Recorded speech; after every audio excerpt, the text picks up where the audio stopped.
मेरा देश मेरा ये वतन, शांति का उन्नति का प्यार का। सब्सक्राइब कीजिए और बेल आइकन को प्रेस कीजिए और ऑल पर क्लिक कीजिए। Welcome to back this channel. मेरा नाम है समरोज, जो आप देख रहे हैं सक्सेस इंस्टीट्यूट। इस पर जो बहुत सारी यूपी बोर्ड एनसीईआरटी पैटर्न में वीडियो मिलती है, और आज हम लोग बात करेंगे class 10 chapter first poetry chapter की द फाउंटेन जो चैप्टर है, और इसके जो राइटर है जेम्स रसेल लॉवेल। तो इसका पार्ट 1 वीडियो बन चुका है, जिसका लिंक डिस्क्रिप्शन बॉक्स में, आप उसे ज़रूर देख लीजिएगा, जिसमें हमने बात एक्सप्लेनेशन की है, और विद उसका जो क्वेश्चन था स्टैंजा में, उसको भी हमने करवाया है, एकदम सिखाया है कैसे आपको एग्ज़ाम में लिखना है। तो ये सेकंड स्टैंजा है। पहले हम इसकी एक्सप्लेनेशन समझेंगे, फिर जो भी इसमें क्वेश्चन आपके बुक में दिया गया है सेम वही हम यहाँ पर उसका आंसर बताएंगे कैसे लिखना है। तो चलिए स्टार्ट करते हैं। तो जो फर्स्ट और सेकंड स्टैंजा की बात हो गई थी, थर्ड और फोर्थ की बात है, और इसका पहले एक्सप्लेनेशन समझते हैं। तो है into the star light rushing in spray, happy at midnight, happy by day. मतलब अभी जो हम लोगों ने फर्स्ट में बात किया था इनटू द सनशाइन और इनटू द मून लाइट, मतलब सनशाइन में और मून लाइट में कैसे वो दिखाई देता है। अब यहाँ पर हम लोग बात करेंगे स्टार लाइट में कैसे वो दिखाई देता है, और आगे उसकी जो भी क्वालिटी हो था वो जो जेम्स रसेल लॉवेल बताएं उसकी सारी डिस्कस करेंगे। तो यहाँ पर देखिए इनटू द स्टार लाइट जो है, पहले तो सबकी मीनिंग समझ लेते हैं फिर उसकी एक्सप्लेनेशन समझेंगे। तो स्टार लाइट इस मीन तारों की रोशनी,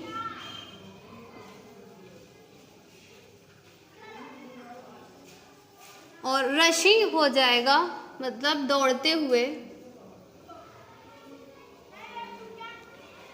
या फिर लिख देंगे फेंकते हुए।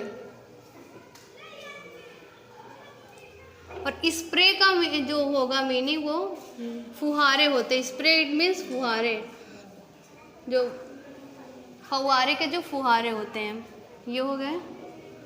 और happy at midnight, happy by day. Midnight it means अर्धरात्रि, आधी रात जो होती है, अर्धरात्रि।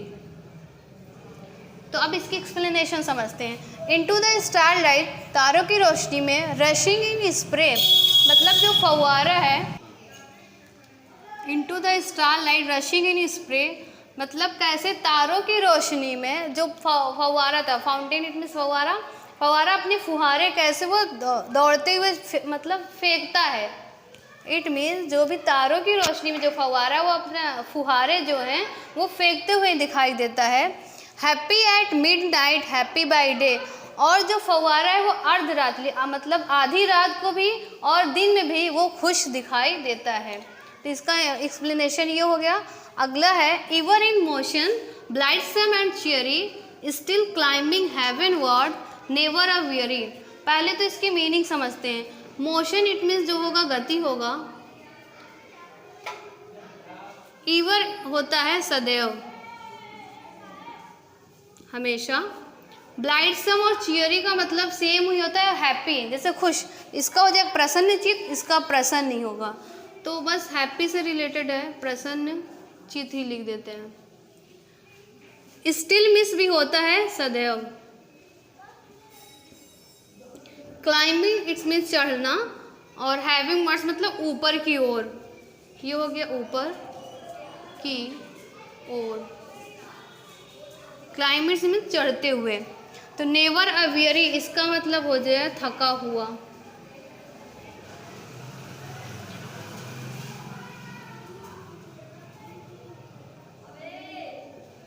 तो अब एक्सप्लेनेशन की बात करते हैं।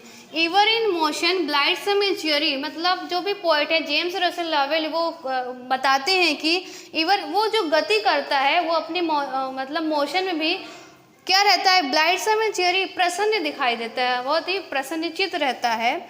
Still climbing heavenwards, never aweary, और वो सदैव क्या ऊपर की ओर उड़ते हुए नजर आता है। हैविंग वर्ड्स मतलब ऊपर की ओर, क्लाइंबिंग चढ़ते हुए सदैव क्या नज़र आता है, नेवर अ वेरी और कभी थका हुआ नहीं नज़र आता। तो इसकी एक्सप्लेनेशन ये हो गई। मतलब अब हम लोग क्वेश्चन आंसर की बात करेंगे, जो भी इससे रिलेटेड क्वेश्चन दिया गया है। तो चलिए क्वेश्चन की बात करते हैं। तो अब हम लोग बात करेंगे जो भी पैसेज स्टैंजा था उसका क्वेश्चन के बारे में। तो आपके बुक में यही स्टैंजा दिया गया है, लास्ट वाला जो था, ever in motion blithesome and cheery still climbing heavenward never aweary. तो फर्स्ट क्वेश्चन है इसका, जब भी हम आंसर शीट में लिखेंगे तो हमेशा क्या करना है, फर्स्ट का जो 2-3 वर्ड होगा इवर इन मोशन लिख दिया, डॉट डॉट करके अवियरी लास्ट का भी लिख देंगे, तब हम उसका आंसर स्टार्ट करते हैं ताकि एग्जामिनर चेक करने वाले को पता चले कि आपने कौन सा किया है। अब पहला क्वेश्चन है, write the title of this poem from which the above noted lines of poetry have been taken. मतलब जो भी आपके पेपर में, क्वेश्चन पेपर में ये स्टैंजा, ये लाइन दिया गया होगा वो कहाँ से लिया गया है, ये पूछा है। चैप्टर का नाम, टाइटल का नाम, और who is the author of the poem, और इसके ऑथर कौन है इस पोएम के। तो आंसर लिखते हैं यहीं से, the title of the poem कर देंगे, the title of the poem, ऐसे डैश कर देंगे, है क्या, द फाउंटेन, हो गया द फाउंटेन।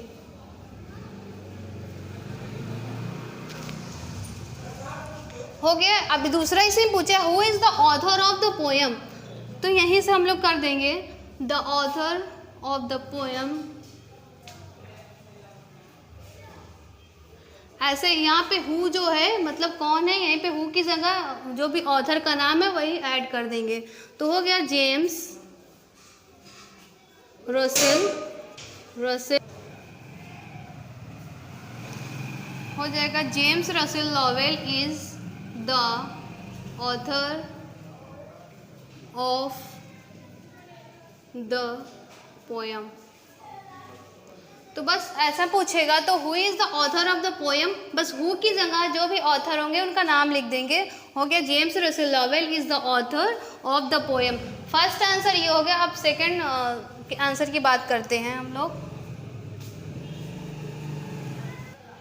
तो ये अब सेकंड क्वेश्चन दिया है, each of the above 4 lines describe a particular quality. मतलब जो 4 लाइन्स, ये जो स्टैंजा है वो सारे जो 4 लाइन है उसमें डिस्क्राइब, वर्णन किया गया है particular quality of the fountain. जो फव्वारा है उसकी क्वालिटी, खास क्वालिटी को बताया गया है। इन चारों लाइन में एक एक क्वालिटी बताई गई है। तो मेंशन द, क्वेश्चन पूछा है उसको आप बताइए। तो पहला हम लोग फर्स्ट लाइन में देखेंगे क्या है, सेकंड में क्या है, थर्ड में क्या है और लास्ट में क्या है। तो फर्स्ट लाइन में क्या था, मोशन है, और क्या है, इवर इन मोशन। मतलब पहली लाइन में क्या है, क्वालिटी बताई गई है मोशन, गति की। ब्लाइटसम एंड चियरी मतलब खुश होने की, हैप्पीनेस की।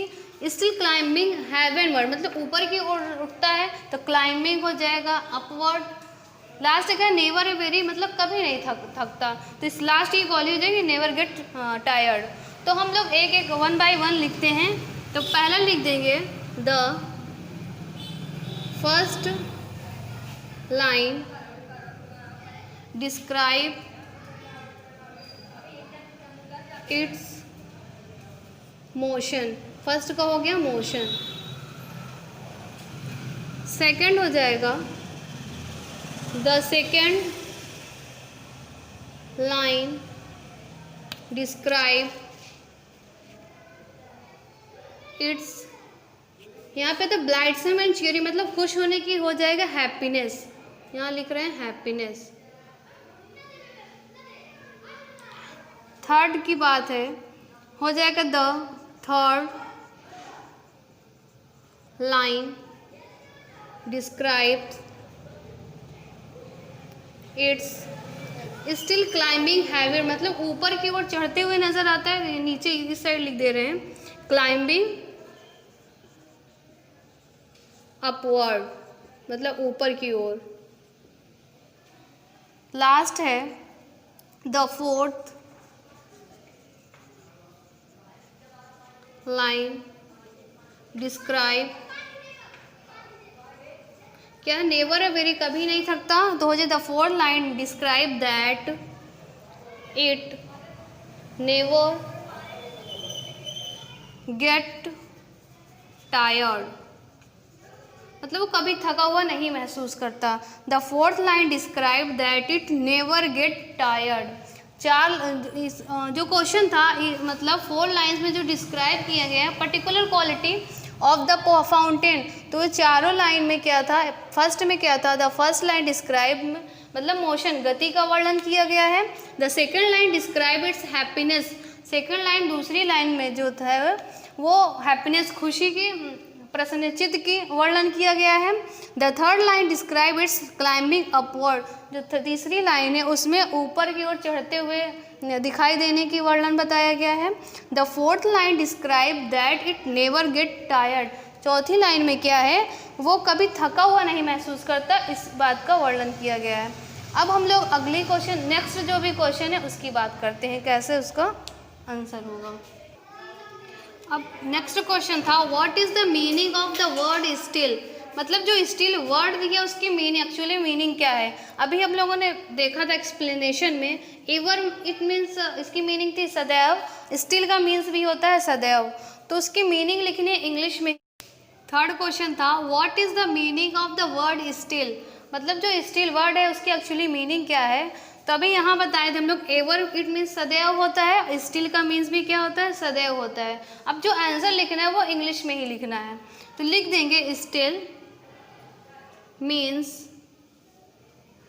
ऑलवेज, क्योंकि ऑलवेज मीन्स भी होगा सदैव, तो हो जाएगा still means always.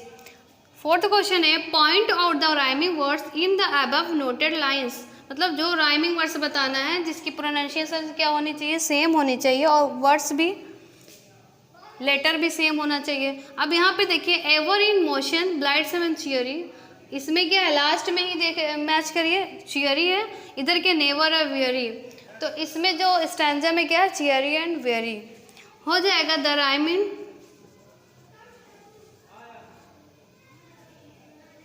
Words in the above noted lines are, क्योंकि बहुत सा दो हैं तो हो जाएगा the rhyming words in the above noted lines are cheery and weary, full stop. तो ये सारे क्वेश्चंस हो गए जो 1 बाय 1 हम लोगों ने डिस्कस कर लिया। अब ये पार्ट सेकंड वीडियो और फर्स्ट वीडियो ज़रूर देख लीजिएगा जो आप लोगों को सारा समझ में आ जाए, कैसे हमने एक्सप्लेनेशन किया है, उसका क्वेश्चन आंसर भी बताया है, और जिसका लिंक डिस्क्रिप्शन बॉक्स में है, ज़रूर देखिएगा। और अगर ये वीडियो अच्छी लगी तो प्लीज़ लाइक कीजिए, शेयर कीजिए और सब्सक्राइब कीजिए।